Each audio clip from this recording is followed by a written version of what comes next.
యాదాద్రి జిల్లా చౌటుప్పల్లో త్రిప్లార్ బాధితులు ఆవేదన వ్యక్తం చేస్తున్నారు. చౌటుప్పల్ పరిధిలో త్రిప్లార్ జంక్షన్ ఏర్పాటు అంటూ అధికారులు దాదాపు 184 కిలోమీటర్లు సేకరిస్తున్నారు. దీంతో కోట్ల విలువ చేసే ప్లాట్లు, పొలాలు కోల్పోల్సి వస్తుందని వాపోతున్నారు. ఇక మరిన్ని డీటెయిల్స్ మా ప్రతినిధి రాము అందిస్తారు. రీజనల్ రింగ్ రోడ్ సంబంధించినటువంటి బాధితుల గోడు వనరతీతంగా ఉంది. ప్రతి ఒక్కరు కూడా కన్నీరు మున్నీరు కల్పిస్తూ ఉన్నారు. ప్రభుత్వం రాకముందుకు ఒక తీరుగా, ప్రభుత్వం వచ్చిన తర్వాత ఒక తీరుగా కాంగ్రెస్ పార్టీ పెద్దలు అలైన్మెంట్ను పూటకో తీరుగా మార్చడంతో వీళ్ళ భూములన్నీ కూడా పచ్చని పొలాలని కూడా పోతున్నాయని వాళ్ళు కన్నీరు మున్నీరు కల్పిస్తూ ఉన్నారు. చౌటుప్పల పట్టణం అయితే రెండుగా చీలిపోతుంది. వ్యాపార కేంద్రంగా ఉన్నటువంటి చౌటుప్పల్ పూర్తిగా సర్వనాశనం అవుతుంది. 3 వార్డులు పూర్తిగా రీజనల్ రింగ్ రోడ్లో పోతుండడంతో అక్కడ ఉన్నటువంటి ప్లాట్లు కొనుక్కున్న వాళ్ళు, ఇల్లు కోల్పోయిన వాళ్ళ బాధితులు అయితే కన్నీరు మున్నీరు కల్పిస్తూ ఉన్నారు. వాళ్ళు ప్రతి ఒక్కరిని బతిలాడుకుంటున్నారు. ఎవరు కనపడితే వాళ్ళ దగ్గరికి వెళ్ళి తమ గూడును వెళ్ళబోసుకుంటున్నారు. ఈరోజు మనం వాళ్ళని కలిసే ప్రయత్నం చేస్తూ ఉన్నాం. ఎందుకు అలైన్మెంట్ మారింది, ఇతర దిక్కుగా 40 కిలోమీటర్లు ఎందుకు తీసుకుంటా ఉన్నారు, ఇటు ఉత్తర దిక్కుగా 27 కిలోమీటర్లు ఎందుకు తీసుకుంటా ఉన్నారు, ఎక్కడ మొదలు జరిగింది, ఏం జరుగుతూ ఉంది, ఇక్కడ ఉన్నటువంటి కంపెనీలను కాపాడేటువంటి ప్రయత్నం ఎవరు చేస్తున్నారో వారి మాటలను తెలుసుకుందాం. కొంతమంది బాధితులు ఉన్నారు, వారితో మనం మాట్లాడడం. ఏం జరిగిందండి, ఇంత పెద్ద ఎత్తున బాధితులు కన్నీరు పెడతా ఉన్నారు, బాధపడతా ఉన్నారు, ప్లాట్లు పోతా ఉన్నాయి, ఎందుకు అలైన్మెంట్ మారింది, అలైన్మెంట్ మారిన దాంట్లో ఎలా మొదలు జరిగింది, ఎలాంటి లాబింగ్ జరిగింది? అయితే ఇందులో త్రిబుల్-ఆర్కు సంబంధించినటువంటి అలాట్మెంట్ విషయంలో ఫస్ట్సారి దివీస్ అవతల పోయినట్టుగా సమాచారం ఉంది. ఇప్పుడిప్పుడే ఎదుగుతున్నటువంటి మున్సిపాల్ని అభివృద్ధి నిరోధకంగా చేసి దాన్ని 2 ముక్కలుగా చేస్తూ ఉన్నటువంటి పరిస్థితి ఉంది.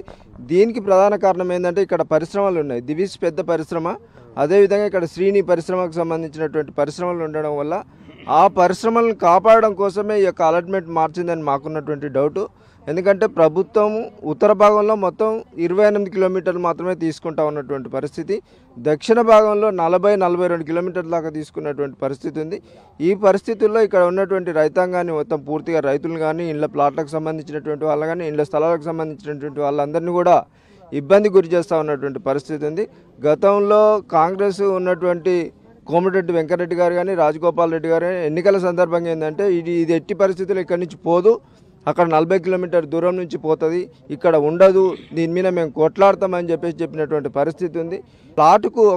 ఇంటికి ఒక ప్లాట్ ఇప్పిస్తాను, భూమి కోల్పోయినటువంటి వాళ్ళకు ఒక ప్లాట్ ఇప్పిస్తామని చెప్పేసి అక్కడ మాట ఇవ్వడం అనేది జరిగింది. కానీ తీరా మళ్ళీ హైదరాబాద్లో కలిస్తే నాకు సంబంధం లేదు, అది కేవలం ముఖ్యమంత్రి గారు చూస్తూ ఉన్నటువంటి పరిస్థితి, మీరు ముఖ్యమంత్రి గారి దగ్గరికి వెళ్ళాలి అని చెప్పేసి చెప్తా ఉన్నటువంటి పరిస్థితి ఉంది. తీరా ఇక్కడ ఇబ్బంది పడుతూ ఉన్నటువంటి రైతులకు ఇబ్బంది జరుగుతూ ఉంది. దీని తక్షణమే ప్రభుత్వం 40 కిలోమీటర్ల వరకు అలాట్మెంట్ని మార్చాలని మా డిమాండ్. ఇక్కడ పచ్చడి పొలాలు పోవడం, అదేవిధంగా ప్లాట్లు పోవడం, ఇండ్లు పోవడం, అనేకమైన ఇబ్బంది జరుగుతున్న పరిస్థితి ఉన్నది.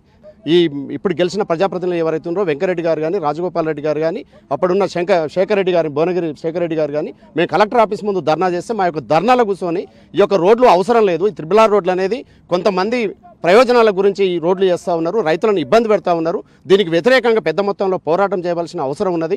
ఉన్న రోడ్లను వెడల్పు చేసుకుంటే ఈ రహదారులు సరిపోతాయి, లేని రోడ్లు ఎందుకు, రైతులను ఇబ్బంది పెట్టేది ఎందుకనేది అనేక పోరాటాల్లో వాళ్ళు కూడా పాల్గొన్నారు. మేము కూడా అనేకమైన ఇబ్బందులు పడుకుంటే అనేకమైన పోరాటాలు చేసిన సందర్భాలు కూడా ఉన్నాయి. అది తీసుకోవడం వల్ల అనేకమైన రైతులు ఇబ్బందుల గురవుతూ ఉన్నారు. అదేవిధంగా 3 నుంచి 4 కోట్ల రూపాయలు ఈ టౌన్లో పోతా ఉన్నాయి. రూరల్కి పోయినట్టయితే 2 నుంచి 1.5 నుంచి 2 కోట్ల రూపాయల వాల్యూల భూములు పోతా ఉన్నాయి, పచ్చడి పొలాలు పోతా ఉన్నాయి, పోల్ట్రీ ఫారాలు పోతా ఉన్నాయి. అన్నిటి కూడా ఇబ్బందికరంగా ఉంది. కాబట్టి దీన్ని ఎమ్మడే విరమించుకొని ఏదైతే తీసుకురో దాన్ని 40 కిలోమీటర్ల వ్యవధిలో తీయాలనేది కూడా మేము పోరాటం చేస్తాము. అప్పుడు ప్రజాప్రతినిధులు కూడా మాకు ఆ విధంగా కొట్లాడి మేము చేస్తామని చెప్పారు. ఇప్పుడు ముఖం చాటేసిన పరిస్థితి ఉన్నదని ఆవేదనకు గురవుతున్న పరిస్థితి ఉన్నది. ఈ విధంగా వాళ్ళ విలాసాలకు వాళ్ళది చేసి మామూలు రైతులని బాధపెట్టి వాళ్ళని ఏడిపించి ఇది చేస్తే ఇది అయితే పద్ధతి కాదండి. పట్టించుకుంటున్నాం పాపన కూడా పోతే కూడా రెస్పాన్స్ కూడా ఇస్తలేరండి వాళ్ళు. అతను గతంలో ఎంపీగా ఉన్నప్పుడు కూడా పలుమార్లు హామీ ఇవ్వడం జరిగింది. మాకు ఆడ వీడియో ఫుటేజ్లు కూడా ఉన్నాయి. అతను ఈ వీడియో ఫుటేజ్లు కాదుగా చూపిస్తాను కూడా ముఖం చాటేసుకుని రోజు ఉంది. నేను పలుమార్లు కేంద్ర ప్రభుత్వం దగ్గర పోయినాను, గడ్కరీ దగ్గర కాడికి పోయినాను, వినతి పత్రం ఇచ్చిన అంటుండు.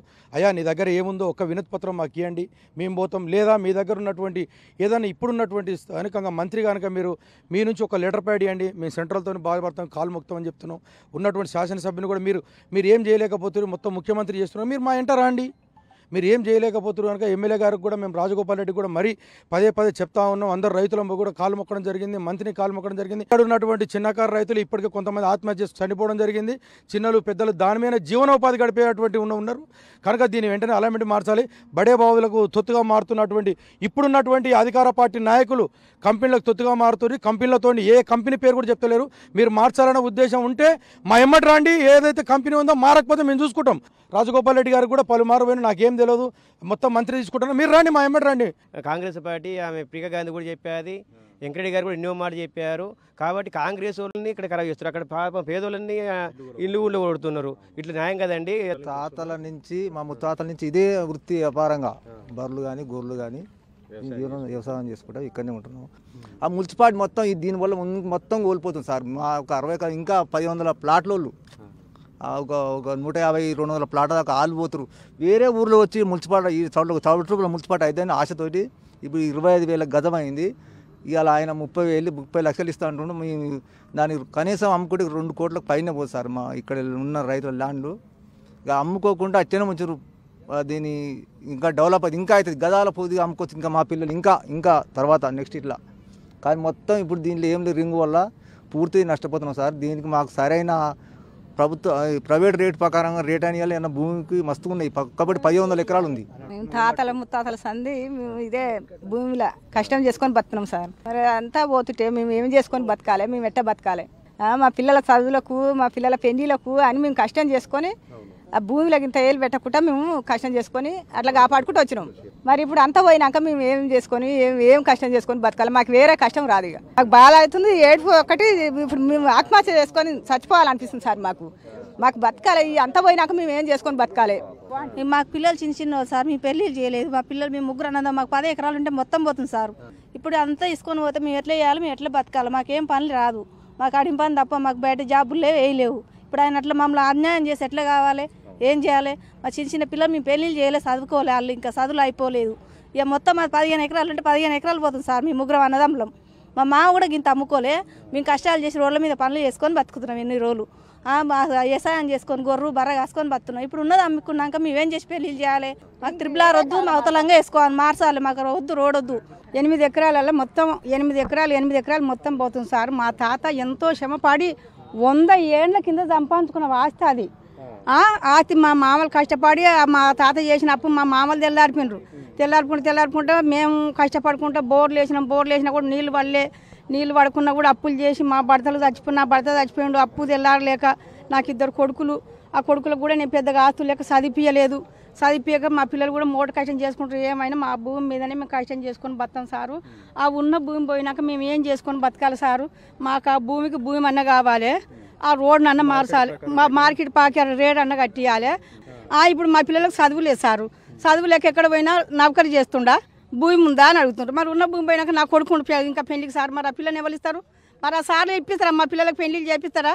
ఆ ఉన్న భూమి పోయినాక మేము ఏం చేసుకోవాలి సార్? మాకు భూమికి భూమి ఇవ్వాలి, ఉన్న రేట్ అన్న కట్టియాలి. వాళ్ళు కట్టి అని వెళ్ళ మాకు భూమి అని వెళ్ళ మేము చస్తాం సార్. మేము ఏడికి కలెక్టర్ ఆఫీస్ కాడకన్నా పోయి చస్తాము. మేము ఏడికి రాజగోపాల్ రెడ్డి ఓట్లు వేసిన రోజులు మా ఇంటి చుట్టూ తిరిగిండు. అమ్మ అయ్యాన్ని గడ్డం పట్టుకుండు, కోమరెడ్డి దగ్గర రెడ్డి గడ్డం పట్టుకుండు. అందరు గడ్డం పట్టుకుంటే సరే కాంగ్రెస్ ప్రభుత్వం వస్తలేదు కాదని మేము అందరం మా సాయశక్తి వరకు పోరాడి మేము వాళ్ళని గెలిపించినందుకు మాకు ఈ రైతులకి ఈ శిక్ష సారు. ఒక్కొక్కరిది ఒక వేదన కనపడుతూ ఉంది, ఒక్కొక్కరిది ఒక కడగండ్లు మనకు కనపడుతూ ఉన్నాయి. కడుపు కట్టుకొని కష్టం చేసి రూపాయి కూడబెట్టి కన్న కష్టం చేసి వాళ్ళందరూ కూడా ఈ భూములు కాపాడుకుంటూ ఈరోజు ప్రభుత్వం అప్పనంగా వచ్చి రీజనల్ రింగ్ రోడ్ పేరుతో తమ భూములన్నింటినీ కూడా తీసుకుంటుంది. తమకు కట్టుబట్టలతో నడ్రోడ్డు మీద నిలబెట్టింది. తమకు ఈరోజు చావడమే శరణ్యం అనేదిగా వాళ్ళందరూ కూడా బాధపడుతూ ఉన్నారు. ఎట్టి పరిస్థితుల్లో తమ భూములను బోనిచ్చేది లేదు. తాము చావైనా సరే ఈ పంట పొలాలను కాపాడుకుంటామని కూడా రీజనల్ రింగ్ రోడ్డు సంబంధించినటువంటి బాధితులందరూ కూడా తమతో గోడు వెళ్లబోసుకుంటున్నారు. అప్పుడు ఉన్నటువంటి కోమటిరెడ్డి వెంకరెడ్డి అప్పుడొక మాట మాట్లాడారు, ఇప్పుడొక మాట మాట్లాడుతున్నారు. మునుగోడు ఎమ్మెల్యేగా ఉన్నటువంటి కోమటిరెడ్డి రాజగోపాల్ రెడ్డి కూడా అప్పుడొక మాట మాట్లాడాడు, ఇప్పుడొక మాట మాట్లాడాడు. ఎట్టి పరిస్థితుల్లో కోర్టుకైనా వెళ్తాం కానీ ఈ భూములను రీజనల్ రింగ్ రోడ్కి ఇచ్చేయలేదని కూడా చెప్తా ఉన్నారు. ఒక పెద్ద మతలబు జరిగింది, పెద్ద లాబింగ్ జరిగింది. ఇతర దిక్కుల్లో 40 కిలోమీటర్లు తీసుకున్నారు, ఇక్కడ మాత్రం 27 కిలోమీటర్లు కుదించి తమ భూముల మీదుగా రీజనల్ రింగ్ రోడ్డు పోయేలాగా ఒక పెద్ద నాయకులు, బడా నాయకులు చక్రం తిప్పారు, కంపెనీలను కాపాడారు.